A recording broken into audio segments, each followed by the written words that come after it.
What's up, everybody? Welcome back. Today we are going to do a DME or ECU replacement or swap on a 2001 BMW 325i E46.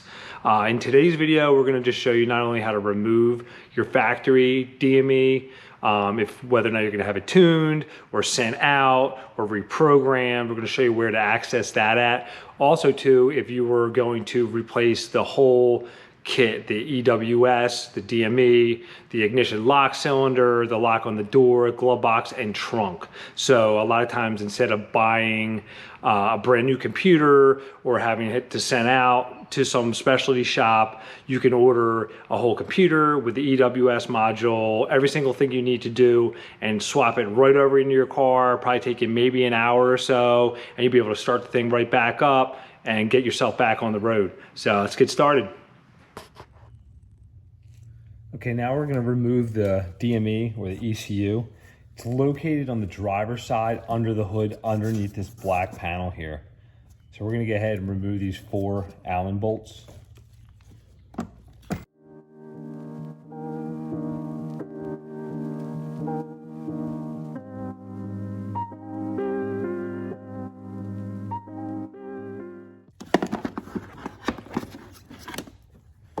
All right, with that out of the way, now you can see this is exactly where the DME is.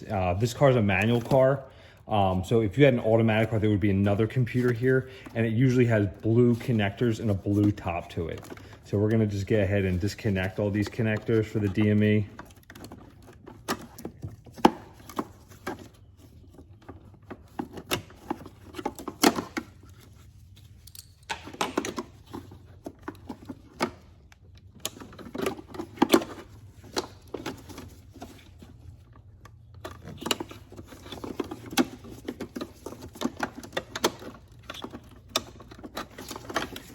And there's just 2 retaining clips on the back side here. You're just gonna wanna push those in and then just wiggle this out.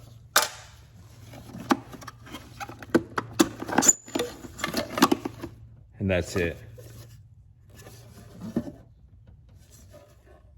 Okay, now we're gonna access the EWS module that is located underneath the driver's side dashboard all the way in the back here. So normally there will be a kick panel cover underneath here, and that's just a bunch of Phillips screws holding that in. So you're gonna unscrew that, pull that out. This car's already been kind of disassembled, so you're not gonna see that. And then you're gonna go all the way underneath here, and it's tucked right up back there. And then there's just 2 10mm plastic nuts holding that on.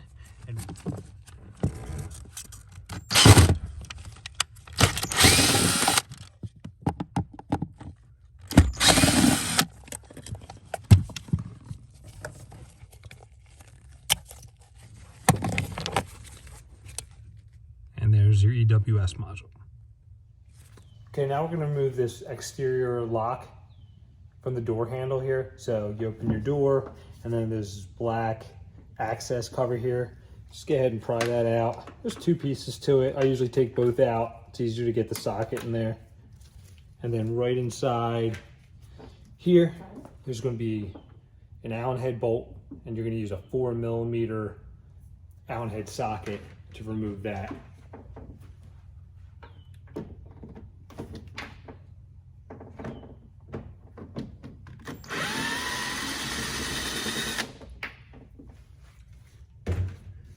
And then just go ahead and pry the back.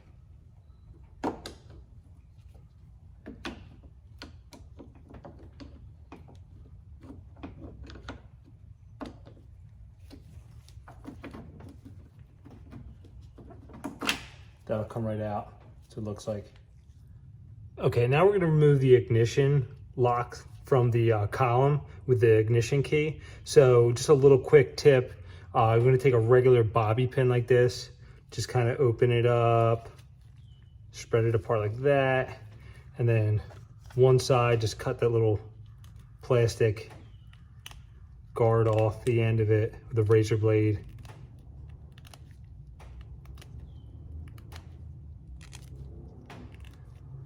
And then take a pair of needle nose pliers and you're gonna bend in just the tip of it, like maybe a 1/16 to an 1/8 of an inch, and just bend it up forward like that. Try to give you a better view there, you can see it, just a little bit of it like that. Not too much, because we gotta slide it into the little access port where the key goes, which I'll show you. I'm gonna get it out of the car first, and then we'll bring it on the bench and show you exactly what you're looking for. Okay, so there's the lock cylinder inside the column, and I'm just going to point to that little access port right at the bottom there. So what you're going to want to do is put your key in first, and usually you want the flat side of the key towards the bottom there so you can access it. And it's roughly like 2 clicks up like that, and then you take your key removal bobby pin here, you're going to slide it into there, and sometimes you have to move it just around just a little bit just to feel there's a little slot that you're going to line that up with there. So once you have it in there all the way back, you're going to slide it up like clockwise, and then just wiggle the key out here, and it comes right out. Okay, here's a picture of it now with the bobby pin in there, and when you move it forward, this is the retainer that holds it in the column right there. You can see that. And the bobby pin's just moving that in, and then you wiggle it right out and it comes right out.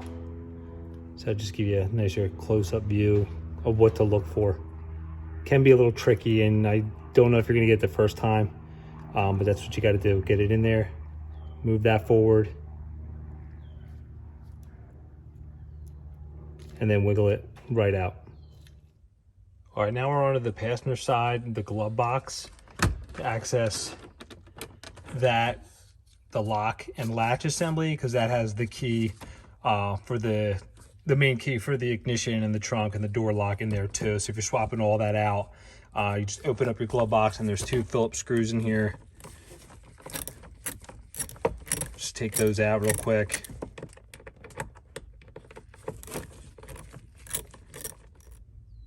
And it comes out in 2 pieces here. And that's the front side with a lock. Okay, now we're gonna go inside the trunk here, and we're gonna take out that lock right there for your trunk lock. So open it up. Normally there will be these gray retaining clips on the liner here all the way around.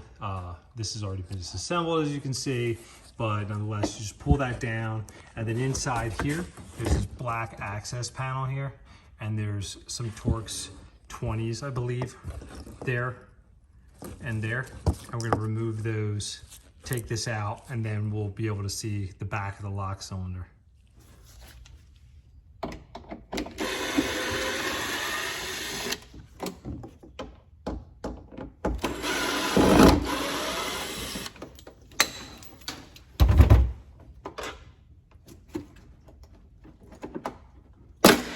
Just twist that out of the way, and now you can see the lock assembly there. And these are Torx 25s holding that in.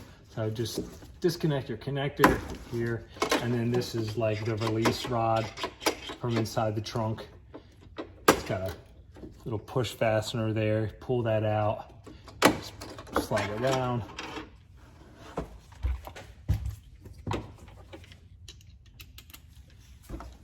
And then undo these bolts.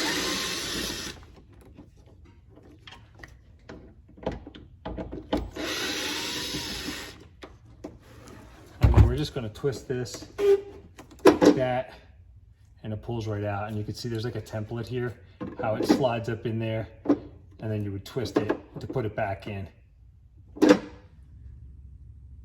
Okay, now I have everything laid out here just to take a look at what you would need if you went down this road and wanted to replace everything without having any reprogramming or anything like this.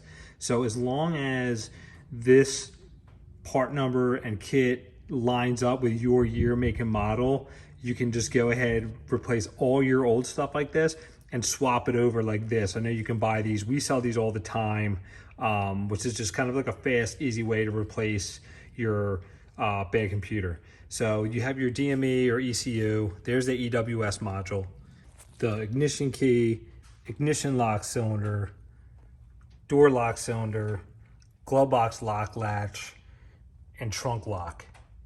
So right there, you have one key and I have everything. So you don't just swap out one part and now you got two keys.